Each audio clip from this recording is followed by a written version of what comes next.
On today's Technobabble, why you should start with the relationship with the rental house now instead of later.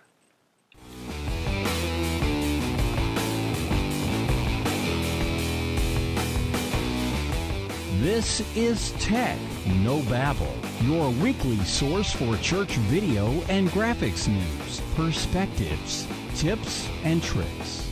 And now here's your host, Paul Clifford.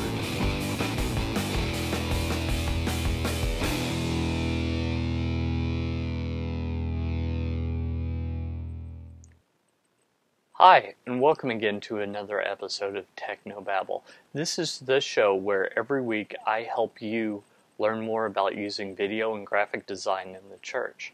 My name is Paul Allen Clifford, and I would love for you to join the conversation. So if you have any questions, comments, etc., head on over to trinitydigitalmedia.com/contact, or you can leave your comments underneath the video if you're watching either on YouTube or trinitydigitalmedia.com. Either way is fine.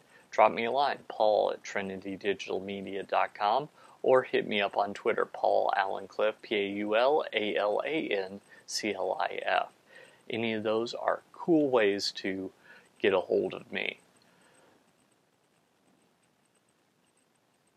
A lot of people wait way too long to have an AV rental house picked out. So I thought that I would talk real quick about some advantages to knowing early what AV rental house has what you want and what prices are available, things like that.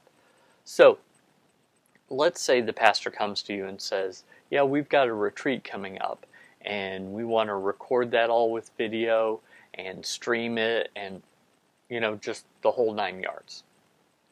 How do you do that? Now, one possibility is if you have the equipment, you could rip it all out from your sanctuary, take it there, set it all back up, and then go from there. I'd really recommend you don't do that. Here's why. Because once you rip it all out, it takes a while to set it up. Then you've got to rip it all out again from the location and set it back up in your church.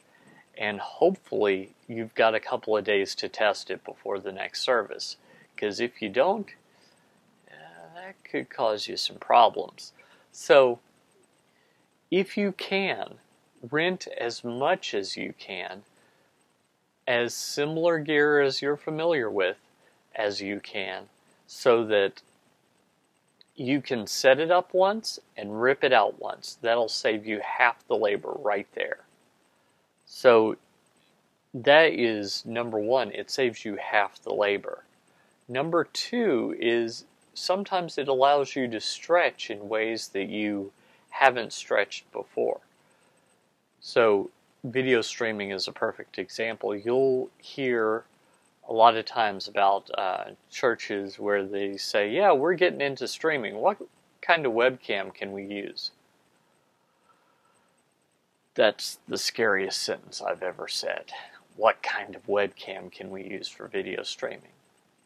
I mean, don't get me wrong. There are situations where a good webcam is more than adequate.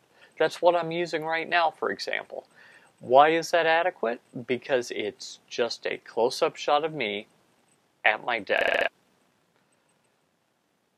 By contrast, if I tried to take this same webcam and use it in my church, you would get an itty-bitty picture of the pastor on stage. Itty-bitty. So that's a bit of a problem because chances are they don't want you to put the webcam on stage with the pastor. No, the webcam needs to go in the back of the room with the computers.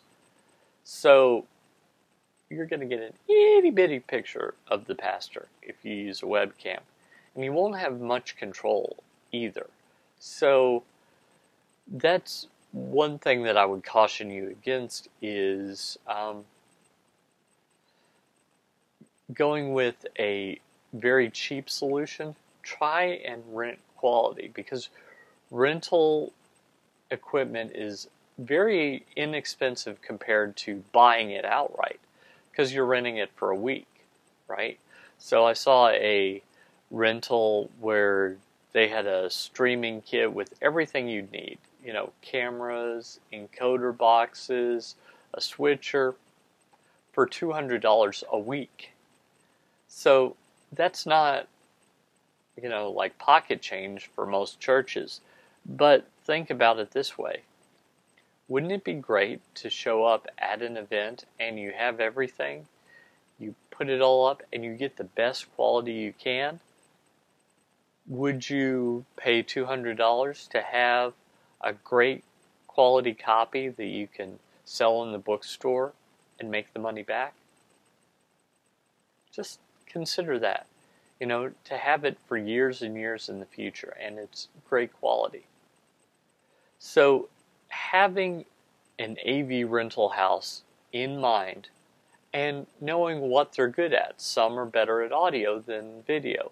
Some have great lighting packages. Some have great streaming packages. Some have great recording packages, etc. So having all of those things so that you would be able to set it up and knowing how much they cost, so when the pastor says, let's do this, you can say, this is what it will cost.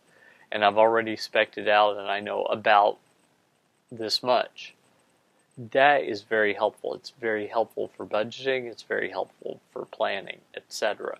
So that is one advantage of doing it. Another great advantage of doing this is you can have a plan for special occasions. So Easter, Christmas, fall kickoff, anything that's a big deal at your church, you can have a plan for how to take it up a notch. And you can always say, hey, why don't we take it up a notch this weekend? It will cost so much money, but it will really add such and such a feature. Sometimes, given that a rental is much less expensive than buying equipment, they'll say, well, since it's Easter, I suppose we could do that. Or, well, it's Christmas, so we want to pull out the stops. So you do that, and when you do, your pastor can see what you've been talking about. So this is a story from my own experience. I've told it before, I'll tell it again, that when we did not have any video switchers in our collection,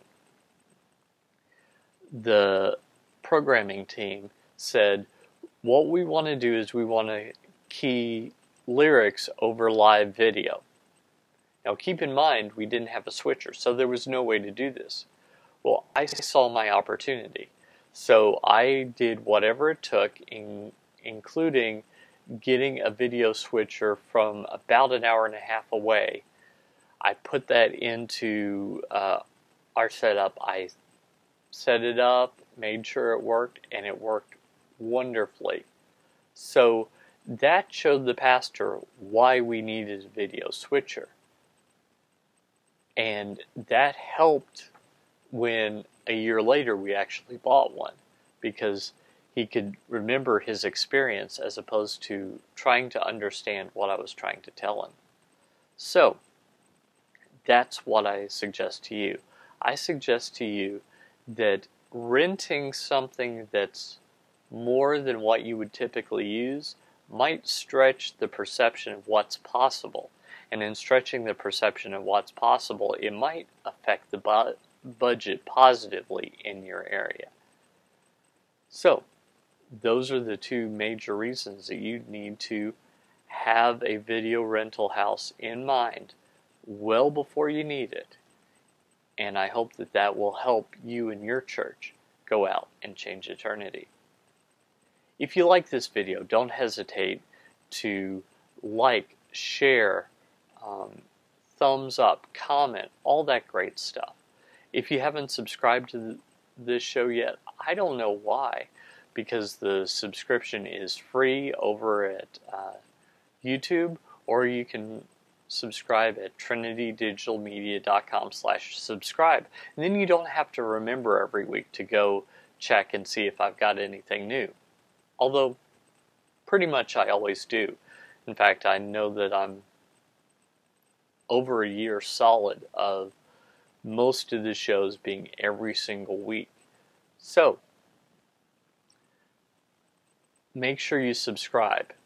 Make sure you leave a review on iTunes. trinitydigitalmedia.com/reviews. Any of those ways will help me change eternity as I'm helping you. Until next time, this is Paul Allen Clifford with trinitydigitalmedia.com.